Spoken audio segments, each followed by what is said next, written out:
Hello, friends, and welcome back to Malicious Compliance Stories. Let's start our video with a story where OP's generous offer to give away a pull-up tower for free leads to an unexpected and bizarre encounter with an entitled mother who makes outrageous demands, turning a simple act of kindness into a challenging situation. But before we begin, best way to support our channel is to leave comments, like, and subscribe with the turned-on bell, so you don't miss the new video every single day. Here we go. Woman threatens to have me arrested for throwing away my own property. I recently moved across the country. It's very expensive to move furniture 2,000 miles, so a lot of stuff is cheaper to buy new. As I was separating my personal/sentimental belongings from what I was going to replace, I had a brilliant idea. I decided to offer the stuff I wasn't taking with me for free online. My only condition was the person taking something had to pick up and transport any item themselves. The first item I posted was my pull-up tower with VKR. It had some minor wear and tear, but it was still in overall great condition. It was then that I encountered the dreaded EM. Thankfully, I only posted a newly created email account along with my town as my contact info to limit my exposure to potential threats, in this case, an irate Karen. No name, no address, just the town so people could assess travel for pickup. Me equals me, EM equals entitled mother, IK equals innocent kid, college student.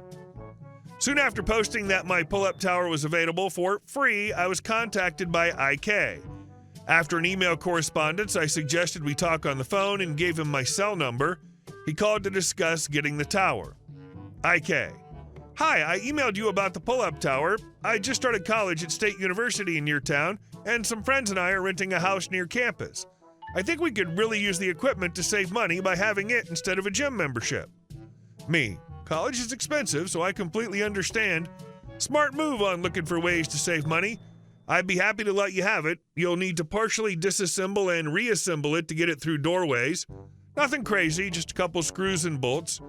It's surprisingly lightweight at 75 pounds and easy to move, although I do recommend a van or something large for transport.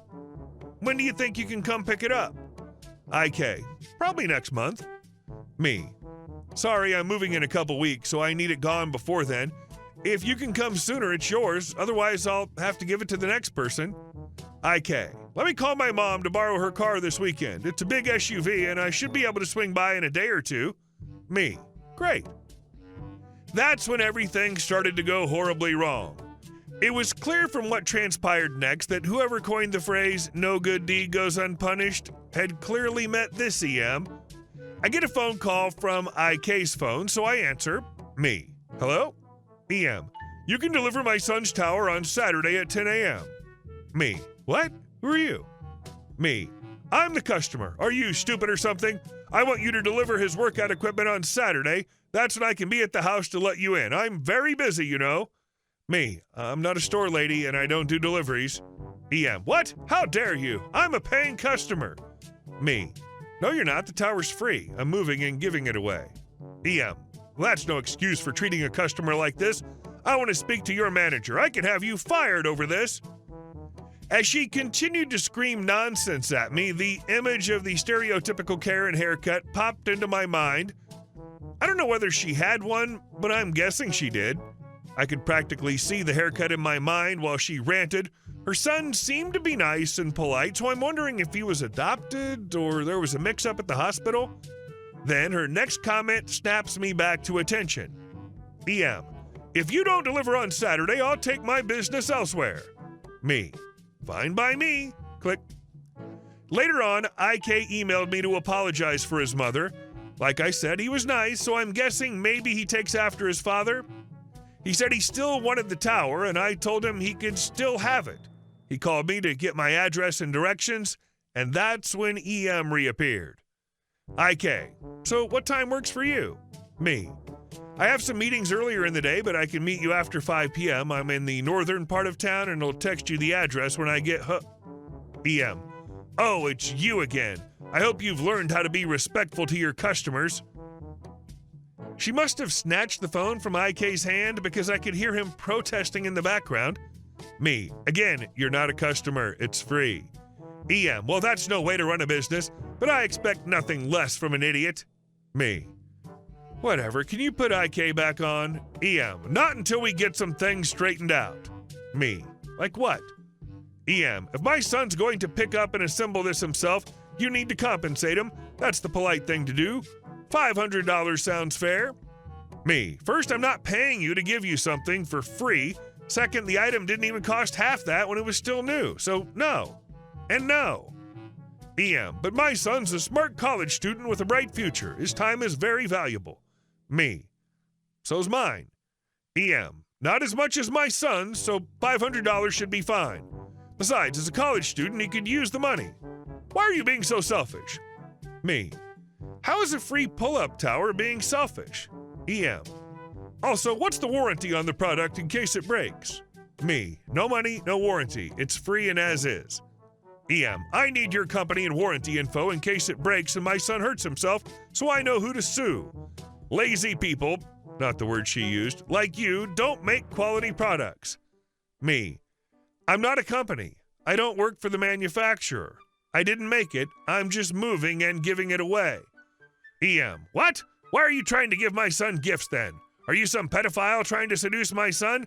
I should call the cops on you right now, and I'll tell them about the money you still owe me. I can have you arrested. Me, I don't have time to deal with a lunatic offer meds. Forget it. I'll just throw it out. EM, how dare you? Click. I ignored the rest of her calls, texts, and nasty voicemails that came throughout the day. Threats of suing me, demanding a refund, and claims that I was after her baby continued. Just bizarre. So glad I didn't post my address or name in the ad. I threw out the pull-up tower and considered the matter over, and I was wrong. Sunday morning rolls around and my phone rings. It's early and I was still sleeping, so I didn't check my caller ID before answering. Me, hello? I was only half awake and yawning. EM, where were you yesterday? I waited at the house all day for you to show up and deliver the tower. This is unacceptable. I'll have you fired over this. Me, what? Leave me alone, crazy lady. EM, I'll accept your apology if you deliver it today, and you need to give me a full refund for the cost of the item. Being this late, I shouldn't have to pay for it. Me, you didn't pay anything. It was mine, and I threw the tower away. EM, what? I'm calling the cops on you. How dare you throw away my stuff? You're going to be arrested. Me, the tower was mine to do with as I saw fit. I paid for it, and I have the receipt to prove it. I had every right to throw it out. EM, you're going to pay for the delay, the cost of the new tower, or I'm taking you to court. I'll have you arrested for stealing and fraud and child. Me, go ahead and try. The tower belonged to me. I have the receipt. I also have insane voicemails, threats, and texts from you. You have nothing. You'll be arrested for filing a false police report, death threat, stalking, and probably more. I hung up and didn't pick up after that. She kept calling, but it didn't matter as I was getting a new number soon when I moved. After one Karen, I took down my ads and made arrangements with a local charity run by a nearby church to pick up anything they wanted for the poor. They weren't professional movers, so some of the heavier stuff had to be taken by trash service. Her son emailed me again to apologize for his lunatic mother. And our next story. You use a deprecated software. What could go wrong? One day, comes this guy asking if we can create a software for him. Boss picks the job and goes with the client on the details of what he needs and so on.